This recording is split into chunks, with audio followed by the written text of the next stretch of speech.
नमस्कार दोस्तों, कैसे हैं आप लोग। उम्मीद है बहुत अच्छे होंगे और बहुत अच्छी आप तैयारी कर रहे होंगे। ठीक है दोस्तों, मैं लेके आया हूँ आपकी तैयारी को और बेटर करने के लिए एक और क्लास। और इस क्लास में काफ़ी सारे ऐसे क्वेश्चन हैं जो आपको बहुत इंपॉर्टेंट लगेंगे। ठीक है, तो उन सभी का आंसर आपको कमेंट बॉक्स में देना है और साथ में भी आपको आंसर बताऊंगा। तो चलते हैं दोस्तों, आज की क्लास स्टार्ट करते हैं।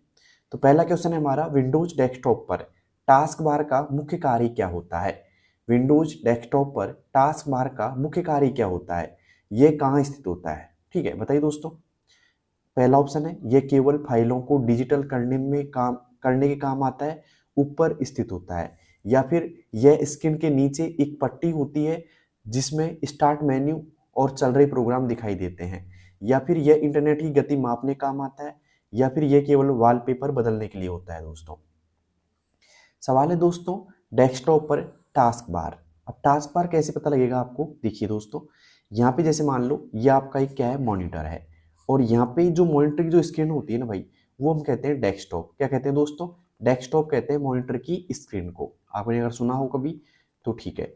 तो इस डेस्कटॉप के नीचे एक पट्टी नजर आती है, मैं आपको अलग से हाईलाइट कर देता हूँ इसको। ठीक है, तो ये जो मॉनिटर है आपका, ये नीचे एक पट्टी नजर आएगी आपको ऐसे। इस पट्टी को हम क्या बोलेंगे दोस्तों, इस पट्टी को क्या बोलेंगे दोस्तों, हम एक तरीके से टास्क बार बोलेंगे। क्या बोलेंगे दोस्तों, टास्क बार बोलेंगे। क्लियर है तक का। तो ये नीचे स्क्रीन के नीचे एक पट्टी होती है जिसमें स्टार्ट मेन्यू और चल रहे प्रोग्राम दिखाई देते हैं। स्टार्ट मेन्यू कहाँ दिखाई देता है, किसी को पता है कि भाई। तो स्टार्ट मेन्यू कई बार इस जगह दिखाई देता है, यहाँ पे दिखाई देता है स्टार्ट मेन्यू।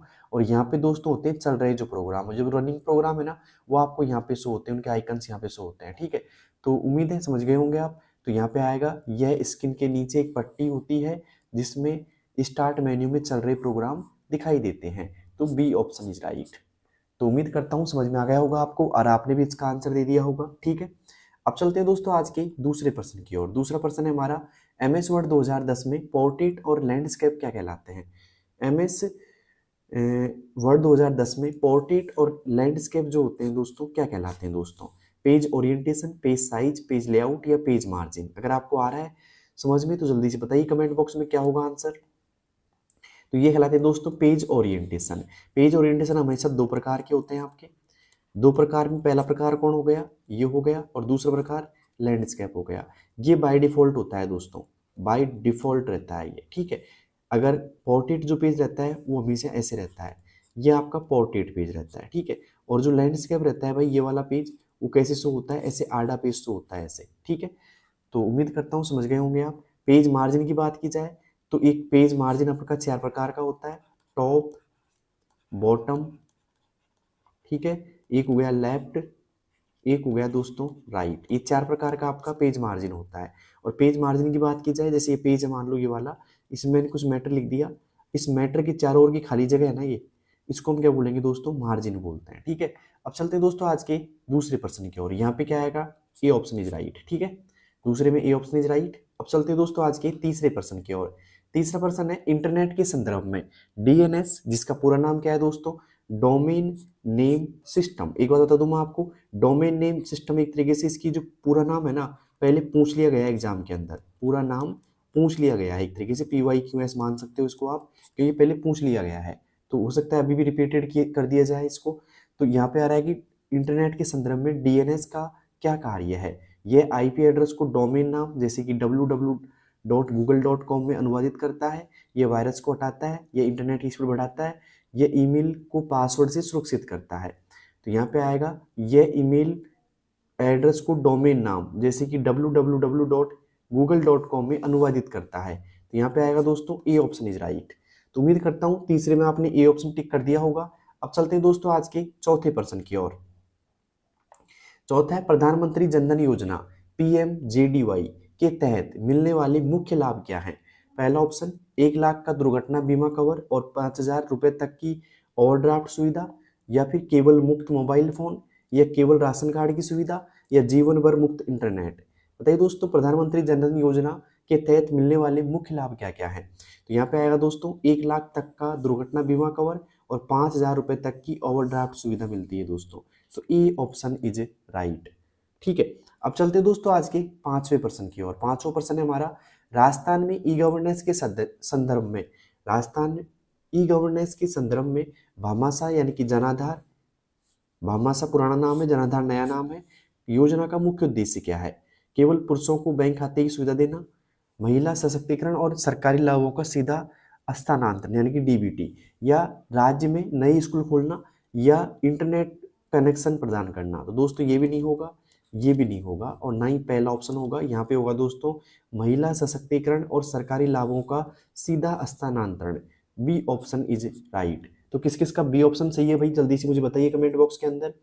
अब चलते हैं दोस्तों आज के छठे क्वेश्चन की ओर। छठा क्वेश्चन है एमएस एक्सेल में रिलेटिव सेल रेफरेंसिंग और एब्सोल्यूट सेल रेफरेंसिंग में क्या अंतर है। मतलब रिलेटिव में क्या अंतर है भाई, और रेफरेंसिंग जो आप देख एब्सोल्यूट जो देखते हो आप dollar symbol A dollar symbol 1 में क्या अंतर है। पहला ऑप्शन आ रहा है एब्सोल्यूट एड्रेस कॉपी करने पर बदल जाता है जबकि रिलेटिव स्थिर रहता है। दोनों का उपयोग चार्ट बनाने में किया जाता है। रिलेटिव एड्रेस कॉपी करने पर बदल जाता है जबकि एब्सोल्यूट स्थिर रहता है। तो यहाँ पे आएगा दोस्तों सी ऑप्शन। रिलेटिव एड्रेस जो होता है वो कॉपी करने पर बदल जाता है, चेंज हो जाता है, जबकि एब्सोल्यूट जो रेफरेंस है वो स्थिर रहता है दोस्तों। तो यहाँ पे आएगा सी ऑप्शन इज राइट। ठीक है, क्लियर है तक का? तो उम्मीद करता हूँ समझ में आ गया होगा। एब्सोल्यूट जो रेफरेंस होता है उसको कैसे दर्शाया जाता है, डॉलर सिंबल में। जैसे डॉलर सिंबल ए एक कॉलम हो गया, फिर डॉलर सिंबल 1 एक क्या होगी दोस्तों, 1 क्या होगी दोस्तों आपकी रो हो जाती है, ए क्या हो जाता है दोस्तों आपका कॉलम हो जाता है। क्लियर यहाँ तक का? ओके। अब चलते हैं दोस्तों आज के 7वें प्रश्न की ओर। 7वां प्रश्न है निम्नलिखित में से कौन सा साइबर अटैक का प्रकार है जिसमें आपको लुभावने ऑफर देकर आपकी बैंकिंग जानकारी मांगी जाती है। निम्नलिखित में से कौन सा साइबर अटैक का प्रकार है जिसमें आपको लुभावने ऑफर दे करके आपकी बैंकिंग जानकारी मांगी जाती है। पहला ऑप्शन फिशिंग का, दूसरा सर्च इंजन ऑप्टिमाइजेशन का, तीसरा डिस्क क्लीनअप का, या मल्टीटास्किंग का। बताइए दोस्तों क्या होगा इसका सही जवाब। तो दोस्तों अगर आपको लुभावने ऑफर मिल रहे हैं, मतलब कोई लिंक मिलता हो है, उस पर आप क्लिक करते हो, फिर जानकारी भरते हो, तो उसको बोलते हैं दोस्तों फिशिंग अटैक। कौन सा अटैक बोलते हैं दोस्तों, फिशिंग अटैक बोला जाता है। A option is right. ठीक है, तो उम्मीद करता हूँ 7वां प्रश्न में आपने सही आंसर दे दिया होगा भाई सभी ने कमेंट बॉक्स के अंदर। अब चलते हैं दोस्तों 8वें क्वेश्चन की ओर। 8वां क्वेश्चन है हमारा ओटीपी। अब ओटीपी का पूरा नाम क्या है भाई, ओटीपी का पूरा नाम है वन टाइम पासवर्ड।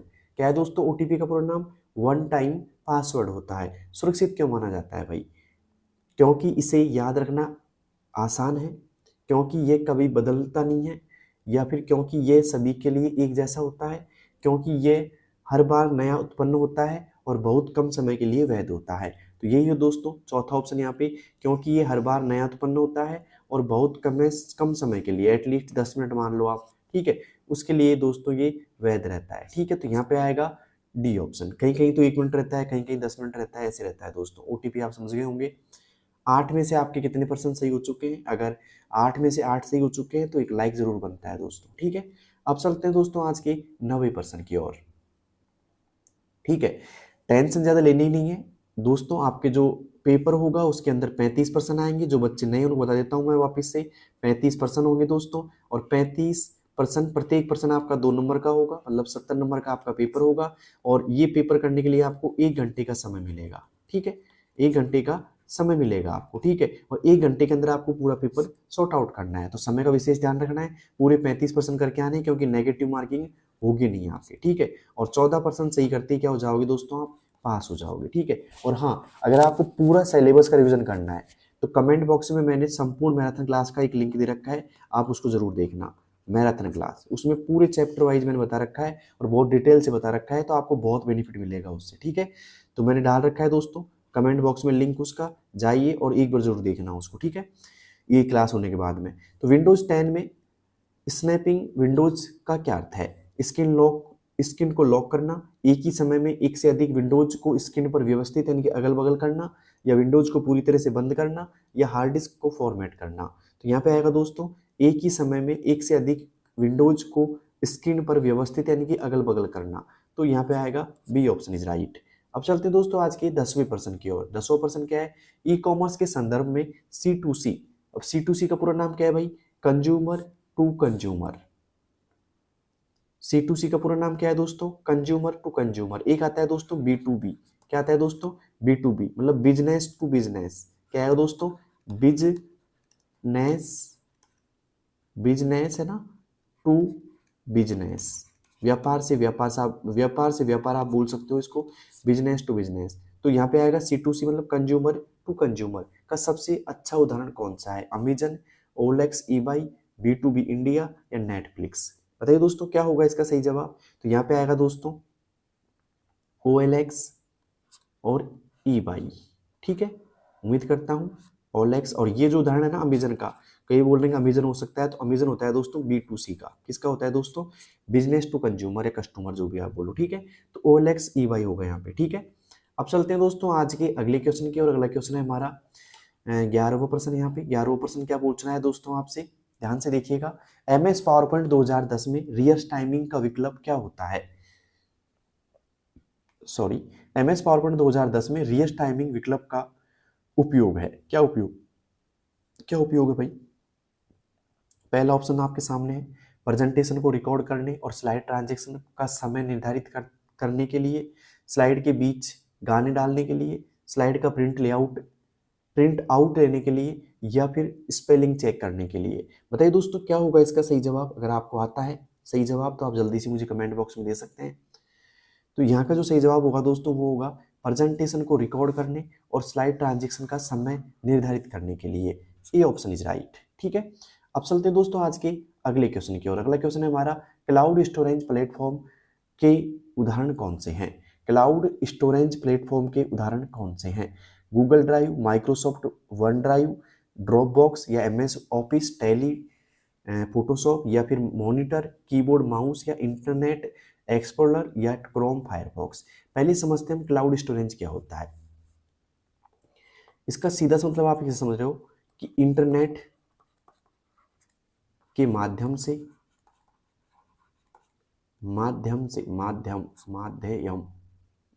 ठीक है, माध्यम से डेटा स्टोर करना।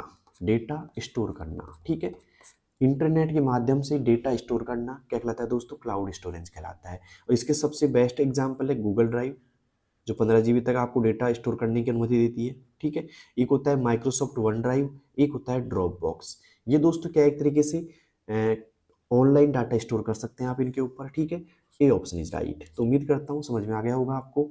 ठीक है, अब चलते हैं दोस्तों आज के अगले क्वेश्चन की ओर। अगला क्वेश्चन है हमारा इंटरनेट है ना, इंटरनेट बोला जो ध्यान रखना, कई लोग लिखिए जो ध्यान रखते हैं, तो इंटरनेट बोला है मैंने, इंटरनेट। ओके, अब चलते हैं दोस्तों आज के 13वें प्रश्न की ओर। भारत में IT एक्ट 2000 किस क्षेत्र को नियंत्रित करने के लिए बनाया गया है? कृषि को, सूचना प्रौद्योगिकी और साइबर अपराध को, सड़क परिवहन को, या शिक्षा प्रणाली को? इंपॉर्टेंट है, पूछा जा सकता है ऐसा क्वेश्चन भी आपसे। ठीक है, तो बताइए दोस्तों क्या होगा 13वें का सही जवाब?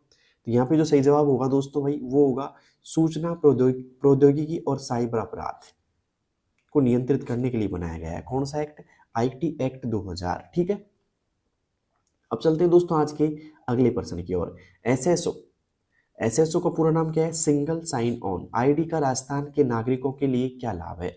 SSO ID का राजस्थान के नागरिकों के लिए क्या लाभ है? मुफ्त बिजली प्राप्त करना, इंटरनेट की गति बढ़ाना, सोशल मीडिया पर प्रसिद्ध होना, या एक ही यूजर ID से कई सरकारी सेवाओं जैसे ई मित्र हो गया, फर्जी पोर्टल का लाभ उठाना? बताइए दोस्तों क्या होगा इसका सही जवाब? तो दोस्तों यहाँ पे होगा एक ही यूजर आईडी से कई सरकारी सेवाओं जैसे ई मित्र हो गया, फर्जी पोर्टल हो गया का लाभ उठाना।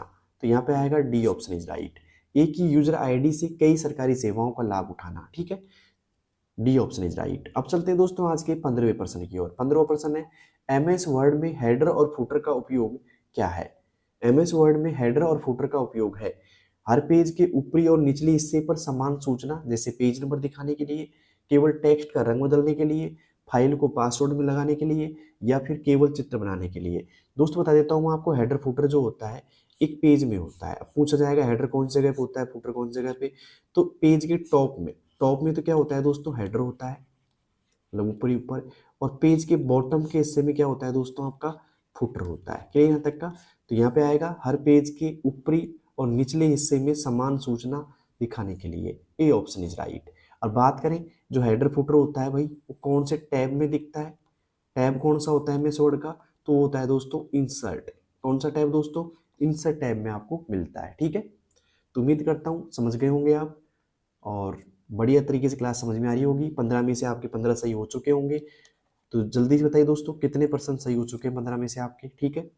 ओके, अब चलते हैं दोस्तों आज के 16वें प्रश्न की ओर। ऑपरेटिंग सिस्टम का मुख्य कार्य क्या होता है? ऑपरेटिंग सिस्टम का मुख्य कार्य क्या होता है? बताइए दोस्तों क्या होता है? केवल इंटरनेट चलाना, केवल गाने सुनना, यूजर और कंप्यूटर हार्डवेयर के बीच इंटरफेस प्रदान करना, डेटा को पेन ड्राइव में डालना। दोस्तों ऑपरेटिंग सिस्टम का जो मुख्य कार्य होता है वो होता है दोस्तों यूजर और कंप्यूटर हार्डवेयर के बीच में इंटरफेस प्रदान करना। C option is right. User और कंप्यूटर हार्डवेयर के बीच में इंटरफेस प्रदान करना मुख्य कार्य होता है इसका, ठीक है। अब चलते हैं दोस्तों आज के अगले क्वेश्चन की ओर। अगला क्वेश्चन है हमारा 17वां। ईपीआईसी का पूरा नाम क्या है? ईपीआईसी का पूरा नाम क्या है और किसके द्वारा जारी किया जाता है? ईपीआईसी का पूरा नाम क्या है और ये किसके द्वारा जारी किया जाता है? इलेक्ट्रिक फोटो आइडेंटी कार्ड बिजली विभाग के द्वारा जारी किया जाता है क्या? नहीं किया जाता। इलेक्ट्रॉनिक फोटो आइडेंटी कार्ड आधार विभाग के द्वारा जारी किया जाता है क्या? बिल्कुल भी नहीं, इनमें से कोई नहीं। या फिर इलेक्ट्रॉन फोटो आइडेंटिटी कार्ड चुनाव आयोग द्वारा, ठीक है। तो ये आएगा दोस्तों यहाँ पे इलेक्ट्रॉन फोटो आइडेंटिटी कार्ड, मतलब ईपीआईसी का पूरा नाम क्या है? E for electron, P for photo, I for identity, C for card. चुनाव आयोग द्वारा ये जारी किया जाता है, ठीक है। D option is right. Okay, तो टेंशन मत लीजिए दोस्तों, डी ऑप्शन इज राइट होगा इसमें, ठीक है। तो इसमें आएगा डी ऑप्शन। और मैंने आपको ईपीआईसी का पूरा नाम बताया, इंपॉर्टेंट हो सकता है आपके एग्जाम के लिए, याद रख लेना इसको, ठीक है। ईपीआईसी का पूरा नाम क्या होता है? इलेक्ट्रॉन फोटो आइडेंटिटी कार्ड, ठीक है।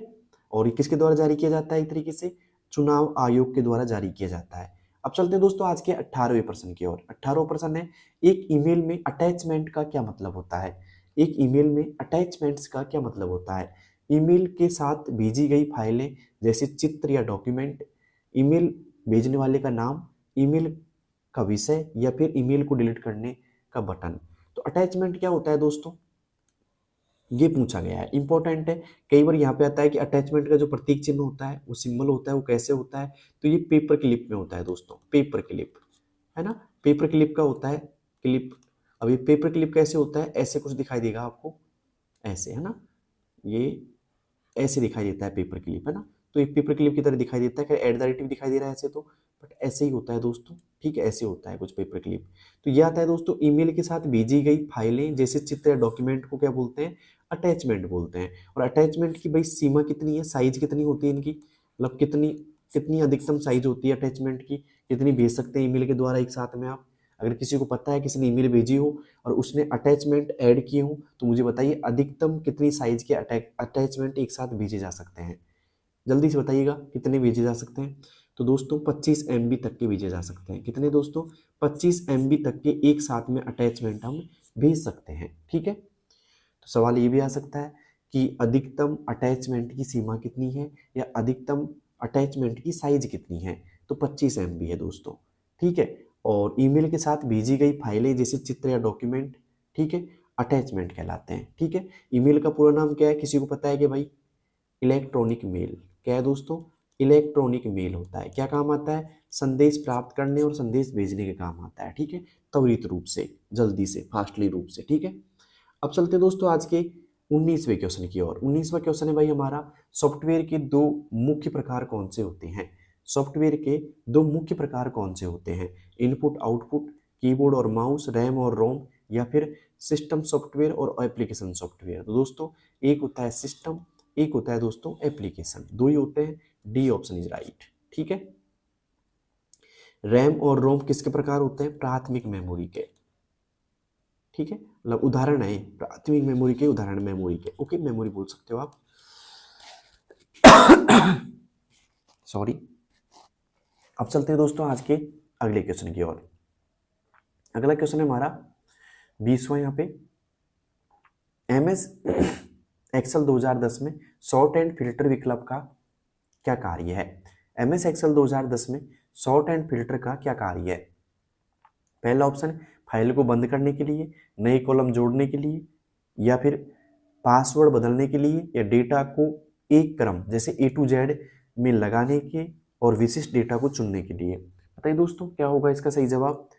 MS एक्सेल में शॉर्ट एंड फिल्टर का क्या काम है भाई? देखो, सॉर्ट का काम तो होता है डेटा को ए से जेड तक, मतलब असेंडिंग और डिसेंडिंग ऑर्डर में करना सॉर्ट का काम होता है। किसका काम होता है दोस्तों? सॉर्ट का काम होता है। जबकि फिल्टर का क्या काम होता है? डेटा को, विशिष्ट डेटा को चुनने के लिए किसका काम होता है दोस्तों? फिल्टर का काम होता है। याद रहेगा ना आपको? ठीक है, मतलब डेटा को एक क्रम जैसे ए टू जेड या ए से जेड तक लगाने के लिए सॉर्ट का काम होता है। जो असेंडिंग और डिसेंडिंग दो प्रकार का होता है, एक असेंडिंग होता है, एक डिसेंडिंग होता है। हिंदी में बात करें तो आरोही और अवरोही होता है। और एक फिल्टर होता है जो विशिष्ट डेटा को चुनने के लिए काम आता है। ठीक है, तो उम्मीद करता हूँ समझ गए होंगे। डी ऑप्शन आएगा यहाँ पे। और 20 में से आपके कितने % सही हो चुके हैं भाई, जल्दी से मुझे बताइएगा। ठीक है, और एक बात और, मैराथन क्लास जरूर देखना दोस्तों। कमेंट बॉक्स में आपको लिंक मिल जाएगा। ठीक है, आप जाओगे जैसे कमेंट बॉक्स में आपको लिंक मिल जाएगा संपूर्ण मैराथन लिखा हुआ, तो उसको जरूर देखना। मजा आ जाएगा दोस्तों एक बार देख लोगे तो, क्योंकि बहुत सारा आपको नॉलेज मिलेगा उससे। ठीक है, और बहुत सारे क्वेश्चन आप सही करके आओगे उस क्लास को देखने के बाद में। ठीक है, क्योंकि कंप्लीट बुक के आधार पर बनाई है मैंने उसको। ठीक है, तो बार बार इसलिए कह रहा हूँ क्योंकि बहुत ज्यादा फायदा मिलने वाला है तुमको उस क्लास से। ठीक है, अब चलते हैं दोस्तों आज के 21वें प्रश्न की ओर। 21वां प्रश्न है, फायरवेल का कंप्यूटर में क्या उपयोग है? फायरवेल का कंप्यूटर में क्या उपयोग है? कंप्यूटर की स्क्रीन को गर्म होने से बचाना, नेटवर्क की सुरक्षा करना और अनधिकृत एक्सेस को रोकना, इंटरनेट की स्पीड बढ़ाना या फिर वीडियो क्वालिटी सुधारना। दोस्तों फायरवेल का क्या है कंप्यूटर में उपयोग? दोस्तों फायरवेल का होता है नेटवर्क की सुरक्षा करना और अनधिकृत एक्सेस को रोकना, मतलब बी ऑप्शन इज राइट। ठीक है, तो किस किस ने कर दिया भाई 21वें में बी ऑप्शन। अब चलते हैं दोस्तों आज के 22वें क्वेश्चन की ओर। 20वें का आंसर तो आपको मिल गया था। ठीक है, अब 21वें की ओर चलते हैं, 21वें 22वें की ओर। ठीक है, जीपीएस, जीपीएस का पूरा नाम क्या है? सवाल पूछा जा सकता है जीपीएस की फुल फॉर्म आपसे। अगर पूछी जाए तो क्या होगा? G for global, P for positioning या फिर एस फॉर सिस्टम। याद रहेगा ना जीपीएस का पूरा नाम? एक बार पढ़ लीजिए अच्छे से, अगर नोटबुक लेके तो लिख लो भाई। का उपयोग किस लिए किया जाता है? संगीत सुनने के लिए, स्थान यानी कि लोकेशन का पता लगाने और नेविगेशन के लिए, या फिर फोटो खींचने के लिए, या डॉक्यूमेंट स्कैन करने के लिए। तो यहाँ पे आएगा दोस्तों स्थान यानी कि लोकेशन का पता लगाने और नेविगेशन के लिए। तो बी ऑप्शन इज राइट। क्या होगा दोस्तों? बी ऑप्शन होगा। जीपीएस का जो काम होता है, उपयोग होता है, वो होता है स्थान का पता लगाने और नेविगेशन के लिए। ठीक है, अब चलते हैं दोस्तों आज के 23वें प्रश्न की ओर। 23वां प्रश्न है हमारा, फॉर्मेट पेंटर टूल का क्या कार्य है? फॉर्मेट पेंटर टूल का क्या कार्य है? एक स्थान की फॉर्मेटिंग यानी कि रंग, फॉन्ट आदि को कॉपी करके दूसरे स्थान पे लागू करना, केवल फोटो और पेंट करना, केवल फोटो को पेंट करना, या फाइल का नाम बदलना, या कंप्यूटर को रिस्टार्ट करना। बताइए दोस्तों, एक फॉर्मेट पेंटर टूल का क्या कार्य है? दोस्तों फॉर्मेट पेंटर का पूछ लिया गया है, मतलब पिछले एग्जाम में पूछा गया आपसे फॉर्मेट पेंटर के बारे में ही। तो ये होता है दोस्तों एक स्थान की जो फॉर्मेटिंग होती है, जैसे रंग, फॉन्ट आदि, ठीक है, को कॉपी करके दूसरे स्थान पर यानी कि दूसरे टेक्स्ट पे लागू करना। मतलब एक टेक्स्ट उठाई, दूसरे टेक्स्ट पे कॉपी कर दी। ठीक है, तो उम्मीद करता हूँ समझ में आ गया होगा आपको। यहाँ पे आएगा ए ऑप्शन। फॉर्मेट पेंटर का जो ऑप्शन मिलता है एमएस वर्ड के अंदर, एमएस वर्ड के अंदर होम टैब में मिलता है दोस्तों, होम टैब में मिलता है। ठीक है, क्लियर है तक का? अब चलते हैं दोस्तों आज के 24वें प्रश्न की ओर। उम्मीद करता हूँ यहाँ तक क्लास आपको अच्छी लगी होगी और समझ में भी आई होगी। ठीक है, अब चलते हैं दोस्तों 24वें प्रश्न की ओर। एलसीडी प्रोजेक्टर को कंप्यूटर से जोड़ने के लिए किन केबलों का उपयोग किया जाता है? बताइए दोस्तों, किन केबलों का किया जाता है? वीजीए या एचडीएमआई, केवल पावर केबल का, केवल ऑडियो केबल का, या केवल यूएसबी केबल का? तो ये भी दोस्तों एक तरीके से पीवाईक्यूएस है। ओके, 2025 में एक एग्जाम में पूछा गया था आरएसआईटी की में ये, कि एलसीडी प्रोजेक्ट को कंप्यूटर से जोड़ने के लिए किन केबलों का उपयोग किया जाता है? तो किया जाता है दोस्तों वीजीए केबल और एचडीएमआई। दोनों में से एक भी ऑप्शन में आ सकता है या दोनों ऑप्शन में आ सकते हैं, वीजीए और एचडीएमआई। ठीक है, सवाल ये भी आ सकता है कि वीजीए केबल में कितने पिन होते हैं? कितने पिन होते हैं वीजीए केबल में? तो दोस्तों वीजीए केबल में पिन होते हैं 15। कितने पिन होते हैं दोस्तों?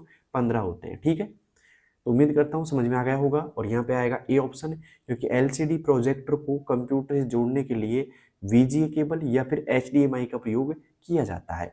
अब चलते हैं दोस्तों आज के 25वें प्रश्न की ओर। 25वां प्रश्न है भाई हमारा, स्मार्ट आर्ट ग्राफिक्स का उपयोग एमएस वर्ड में किस लिए किया जाता है? इसी प्रश्न को पूछा गया था पिछली एग्जाम में, मतलब 14 दिसंबर के एग्जाम में पूछा गया था। ऐसा ही लैंग्वेज थोड़ी अलग थी उसकी, पूछने का तरीका ये था। ठीक है, स्मार्ट आर्ट ग्राफिक्स का उपयोग एमएस वर्ड में किस लिए किया जाता है? थोड़ा क्वेश्चन घुमा के था उसमें। ठीक है, ओके, यहाँ पे आ रहा है दोस्तों स्मार्ट आर्ट ग्राफिक्स का उपयोग किस लिए किया जाता है एमएस वर्ड में? स्पेलिंग सुधारने के लिए, इंटरनेट को से फाइल डाउनलोड करने के लिए, या चार्ट प्रक्रिया और सूचना को दृश्यात्मक यानी विजुअल रुझान में दिखाने के लिए या रूप में समझाने के लिए, या कंप्यूटर की रैम खाली करने के लिए। दोस्तों यहाँ पे आएगा चार्ट प्रक्रिया और सूचना को दृश्यात्मक यानी कि विजुअल रूप में समझाने के लिए। तो यहाँ पे आएगा दोस्तों C option is right, chart प्रक्रिया और सूचना को दृश्यात्मक रूप में समझाने के लिए आएगा। ठीक है, तो यहाँ पे आएगा दोस्तों सी ऑप्शन। उम्मीद करता हूँ समझ में आ गया होगा आपको। 25 में क्या आएगा दोस्तों? सी ऑप्शन आएगा। ठीक है, तो 25 क्वेश्चनों में से कितने क्वेश्चन सही हो चुके हैं जल्दी से मुझे कमेंट बॉक्स में बताना। और आज के अंतिम क्वेश्चन की ओर चलते हैं दोस्तों। आज अंतिम क्वेश्चन है 26वां, गूगल ड्राइव में फाइल को शेयर करते समय कैन एडिट विकल्प का क्या अर्थ है? बताइए दोस्तों। गूगल ड्राइव क्या है? क्लाउड स्टोरेज है जहां ऑनलाइन डाटा स्टोर कर सकते हो। 15 GB तक फ्री रहता है ये। 15 GB तक क्या रहता है दोस्तों? ये फ्री रहता है। ठीक है, कई बार पूछ लिया जाता है गूगल ड्राइव कितने GB तक फ्री रहता है? 15 GB तक। तो ये काम क्या आता है दोस्तों? मतलब गूगल ड्राइव में फाइल शेयर करते समय कैन एडिट का विकल्प का क्या अर्थ है? प्राप्तकर्ता फाइल को केवल देख सकता है, प्राप्तकर्ता फाइल में बदलाव यानी कि एडिट भी कर सकता है, प्राप्तकर्ता फाइल को डिलीट नहीं कर सकता है, प्राप्तकर्ता को पासवर्ड की जरूरत नहीं होती है। तो यहाँ पे दोस्तों क्या होगा सही जवाब? क्या लगता है आपको क्या सही जवाब होगा इसका? तो इसका होगा दोस्तों प्राप्तकर्ता फाइल को फाइल में बदलाव यानी कि एडिट भी कर सकता है, क्योंकि कैन एडिट का जो ऑप्शन है। ठीक है, यहाँ पे आएगा बी ऑप्शन। तो दोस्तों ये थी 26 क्वेश्चनों की क्लास। 26 प्रश्न थे इसमें शामिल, और इन 26 प्रश्नों में से आपके कितने प्रश्न ऐसे हैं जो एकदम सही हो चुके हैं भाई? मतलब तुक्के नहीं लगाए, क्लियर आपको आते थे। ठीक है, वो बताइए मुझे। ठीक है, तो उम्मीद करता हूँ आपको बहुत बेनिफिट मिला होगा इस क्लास से। और हाँ, बेनिफिट मिलेगा आपको मेरी मैराथन क्लास से। बार बार इसलिए कह रहा हूँ, बहुत इंपॉर्टेंट है। अभी जाइए क्लास फिनिश होने से पहले, कमेंट बॉक्स पे क्लिक कीजिएगा, और क्लिक करते ही आपको मिल जाएगा संपूर्ण मैराथन, है ना, मतलब पूरी मैराथन क्लास एक तरीके से, उसको एक बार देखिएगा। ठीक है, उम्मीद करता हूँ आपको समझ में आएगी और आपको बहुत अच्छी तैयारी का मौका मिल जाएगा उससे। ठीक है, तो मिलते हैं दोस्तों नेक्स्ट क्लास में। तब तक के लिए बेस्ट ऑफ लक। धन्यवाद। Thank you.